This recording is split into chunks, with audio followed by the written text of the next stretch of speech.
संबिजिरसारा मा बुंखो, गपाल राभा सारा मा बुंखो बेखौ आंनि भिडिअनि फुटेजाव नुलांगोन।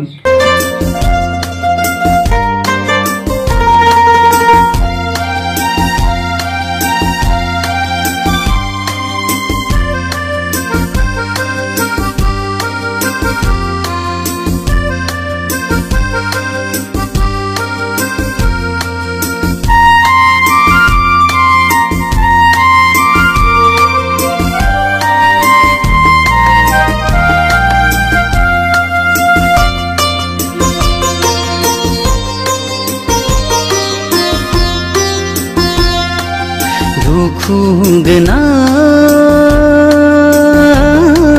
दाहा गोनां बर' हारिनि जिउनि जारिमिना, बर' हारिनि जिउनि जारिमिना। दुखु गोनां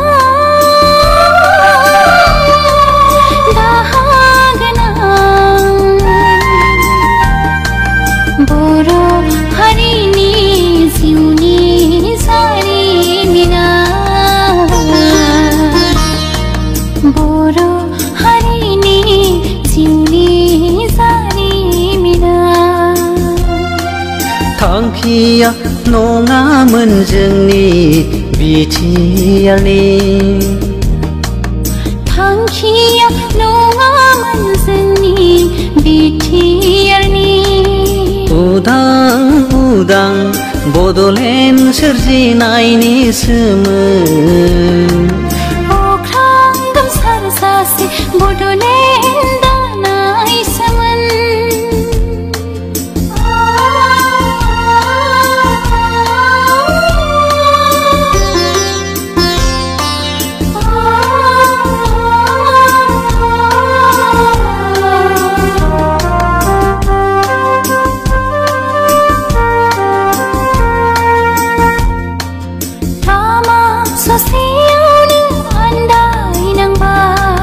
लामा ससेयावनो थगाय जाबाय, गोहोनि न'आवनो रांनि थफ्लायावनो, गोहोनि न'आवनो रांनि थफ्लायावनो। सोरथो फुगारबावगोन बर' बिमानि दुखुनि मोदैखो।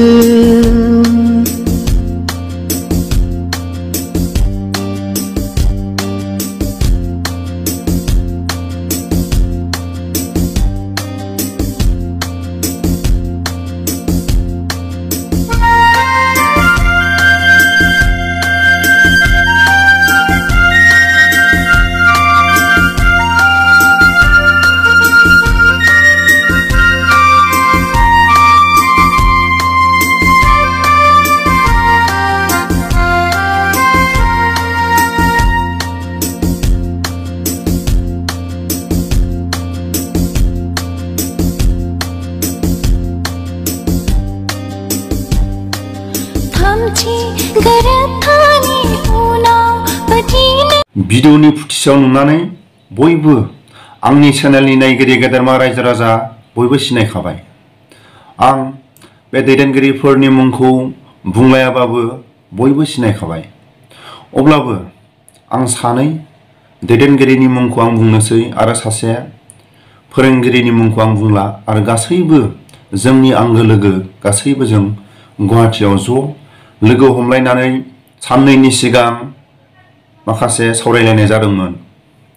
गपाल राभा सारा सनितपुर डिस्ट्रिक्टनिफ्राय फैनानै आरो लोगोसे बिथांजों लोगोसे एक्स-एन-डि-एफ-बि बिथांमोना फैफादों, आरो लोगोसे संबिजिरसाराबो कार्बि आंलंनिफ्राय फैनानै आरो गुवाहाटीयाव थाग्रा एक्स-एन-डि-एफ-बिफोर आरो बै समनि नाम बुंलायाबाबो भिडिअनि फुटेजाव नुखानानै सिनायखाबाय सासे गुवाहाटी बाथौफुरि बर' मिडियामनि फोरोंगिरि सासे जोंजों लोगोआव दंफायो। आंखौ सिनायथि होआबाबो सिनायखागोन भिडिअनि फुटेजाव नायनानै। गासैबो सावरायलायनानै माखासे सोरबा इउपिपिएलनि एगेन्स्टआव सावरायनाय नङा, सोरबा बिपिएफ हान्जानि एगेन्स्टआव नङा, सोरबा गुबुन गुबुन हान्जानि एगेन्स्टआव नङा, माखासे मोजां गाज्रि थासारिनि सायाव सावरायलायनाय जादोंमोन। ओरैबायदि बजबनानै लाथावथाव, गोसो गोरबोआव सोनानै लाथावथाव माखासे खोथा संबिजिरसारा फोरमायो। बे फोरमायनायखौनो आङो आंनि खुगाजों फोरमायनोसै।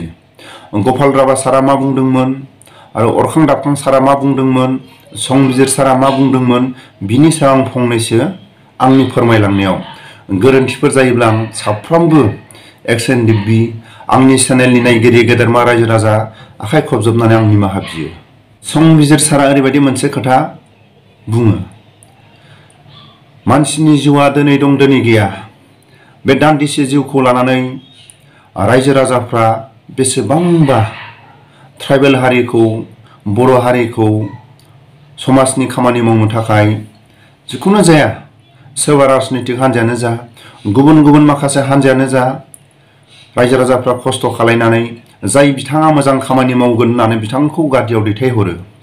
जाय बिथांमोना गादियाव दैथायहरजादों बिथांमोनाबो गावनि लोगोफोरनि, रायजो राजाफोरनि, समाजनि, गुबुन गुबुन माखासे माहारिफोरनि खामानि मावनो थाखाय बिथांमोना जेरै खस्थ' खालायनानै गादियाव दैथायहरदों, बिथांमोनाबो हाजारबार साननाया मोजां होननानै बेबायदि माखासे खोथा फोरमायो। दिनैनि समाव बांसिनै नुनो थाङो ससियेल मिडियायाव गाबगु खुगु, बेफोरखौ माखासे सावरायनाय जायो। संबिजिर सारा गावनि खुगाजों सोरांबानो ससियेल मिडियायाव गाबगु खुगु। ट्राइबेल हारिया लाख लाख दं, बर' हारिया लाख लाख दं, XNDBफ्रा हाजार हाजार दं। गासैबो जुदि अनलायोबा, खैफोद आफोद बेमार सेमार जानाय समाव जिखुनु जाया हेफाजाब होयोबा, थाइसे थाइसे थाखा जुदि हेफाजाब होलायोबानो सानथ्रुलायनो हायै बस्थाखि बस्था थाखा जायो होननानै संबिजिर सारा बेबायदि माखासे बुङो। नंगौ, संबिजिर सार बुंनाय खोथाया जुदि बयबो थाइसे आथोना जुदि बेबायदि हेफाजाब होयोबा लाख लाख थाखा जायो। ट्राइबेल हारिया लाख लाख दं, बर' हारिया लाख लाख दं, XBLTफ्रा हाजार हाजार दं, ABSUफ्रा हाजार हाजार दं, बर' हारिनि माखासे समाज सिबियारिफोर हाजार हाजार दं। जोङो अनलायोबा रावबो खैफोद आफोदाव गोलैया होननानै बेबायदि माखासे खोथाखौ बुङो। सोरांबानो नुनो मोनो सोरबा गादियाव थानाय दैदेनगिरिफ्रा सोरखौबा रायनाय, सोरखौबा बखिनाय, नाथाय गावनि दान्दिसे जिउखौ लानानै रायजो राजाफोरखौ थगायनाय, सोरखौबा गावनि लोगोफोरखौ थगायनाय, बेफोर हुदाया मोजां नङा होननानै संबिजिर सारा बुङो। मानसिया थैयोबा जेबो लांफानो हाया।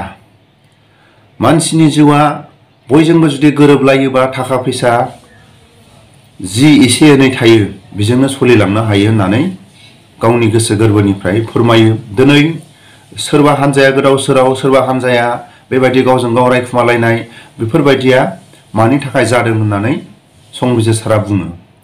अनलायनाय, फोथायलायनाय, गोरोबलायनाय खामानिखौ जुदि मावफुंलाङोबा जेरैबो गोजोना फैगोन होननानै बुङो।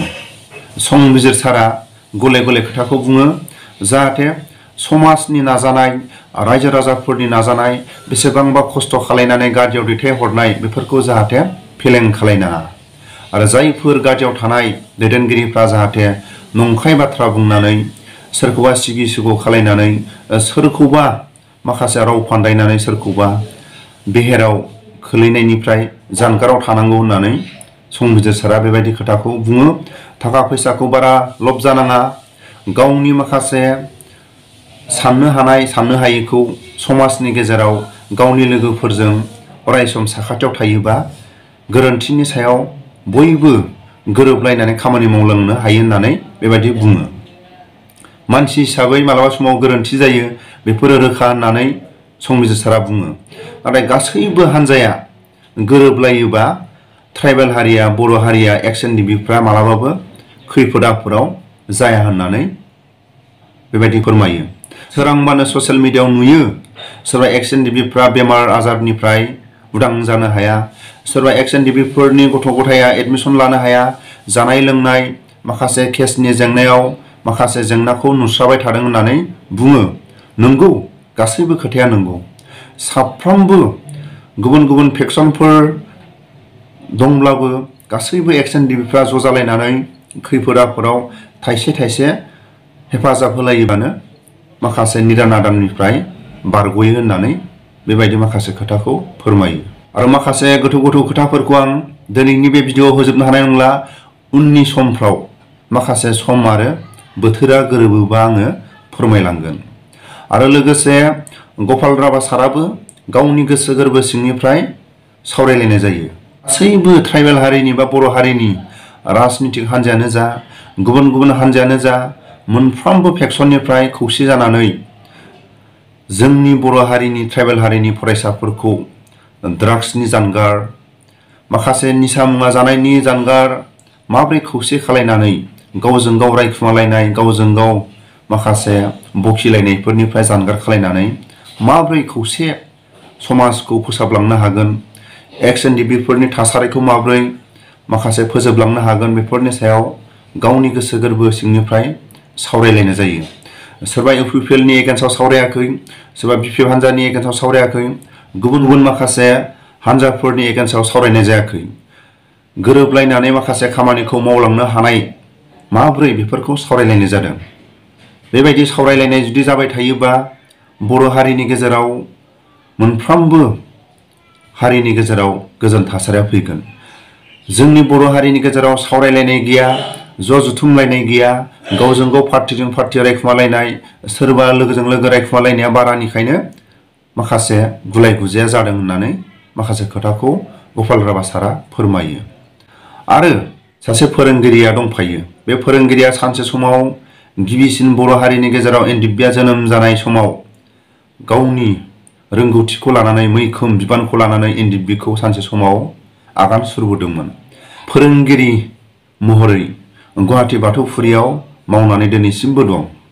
साननैसोनि सिगां जोंनि मेगनावनो बे फोरोंगिरि सारा मेट्रिक आनजाद जानायनि सिगां सिगां बे सोलिबाय थानाय मेट्रिक आनजादनि सिगां सिगां जोंनि मेगनावनो जों नुदों। गुवाहाटी बाथौफुरि बर' स्कुलनि जायफोर बर' फरायसा जायफोर गावनि छात्रनि न' थांनानै जायफोर मेट्रिक परीक्षा होगोन बे छात्रफोरनि खाथियाव थांनानै अबे कुइसन पेपारा फैगोन अबे लेसना फैगोन बेफोरखौ गावनि फरायसाफोरखौ सम होदों। अब्ला बेसेबां गुन गोनां फोरोंगिरि होननानै जों बुंनांगोन।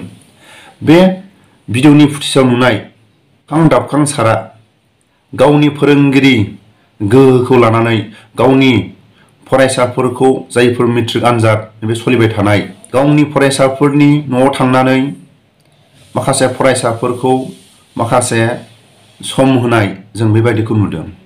बेबायदि जुदि बर' मिडियामनि फोरोंगिरिफ्रा जायफोर आनजाद होग्रा सोरबा मेट्रिक आनजादानो जा सोरबा हाई सेकेन्डारियानो जा सोरबा BA फरायनायानो जा कुनु जाया समाव बर' मिडियामनि फोरोंगिरिफ्रा गावनि फरायसाफोरजों न' थांनानै जुदि सम होयोबा जोंनि बर' फरायसा बा बर' मिडियाम फरायनाय छात्रफ्रा अरायसम मालाबाबो फासयनानै थानाय नङा, आवगायलांनायखौ जों नुगोन। नाथाय जों ओरैबायदि मोजां मोनदों गुवाहाटी बाथौफुरि स्कुलनि फोरोंगिरिफ्रा जायफोर मेट्रिक आनजाद होगोन बे फरायसाफोरनि न' थांनानै फोरोंगिरिफ्रा फरायनायनि सायाव आरो अबे माखासे प्रश्नआ फैगोन बेफोरनि सायाव माखासे फरायसाफोरनि सायाव एसे आउट नलेजखौ माखासे टेलेन्टखौ माखासे गावसिनि मोनबोनाय बा मोनदांनाय माखासे अबे कुइसना फैगोन बेफोरखौ गावनि फरायसाफोरनो दांनाय जोंनि बर'